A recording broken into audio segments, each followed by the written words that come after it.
Umunsi wo kuwa kane tariki 22 Gashyantare 2024 ihuriro rya Alliance Fleuve Congo ryakoze impinduka mu buyobozi bwaryo, aho Corneille Nangaa yagizwe umuhuzabikorwa wa politiki, General Sultan Makenga agirwa umuhuzabikorwa we ushinzwe igisirikare, mu gihe Bertrand Bisimwa usanzwe ari perezida wa M23 yagizwe umuhuzabikorwa wungirije ushinzwe politiki na diplomasi.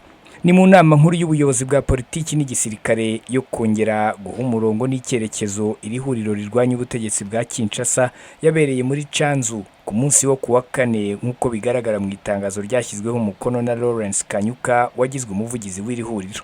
Nk'uko bigaragara muri iri tangazo, ngo bitewe n'umubare ugenda wiyongera w'abiyunga kuri AFC muri Repubulika Iharanira Demokarasi ya Congo ndetse no ku isi, AFC yashyizeho ubunyamabanga buhoraho buyobowe n'abanyamabanga babiri barimo Benjamin Mbonimpa.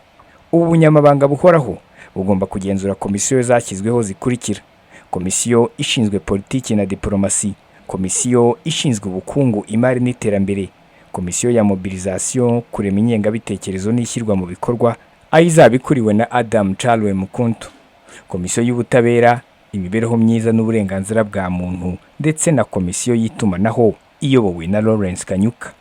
Hagendewe ku bibazo byihutirwa by'ubutabazi, ubwiyongere bw'imvugo zibiba urwango rushingiye ku bwoko, amacakubiri n'ivangura, AFC yafashe icyemezo cyo gushyiraho komisiyo ishinzwe amahoro, ubwiyunge no kubana mu mahoro mu rwego rwo gucyura abavanywe mu byabo n'intambara n'impunzi z'abanyekongo.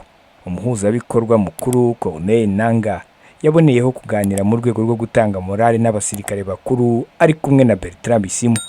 Simeon Stizo Muhumuza, Isheja TV1.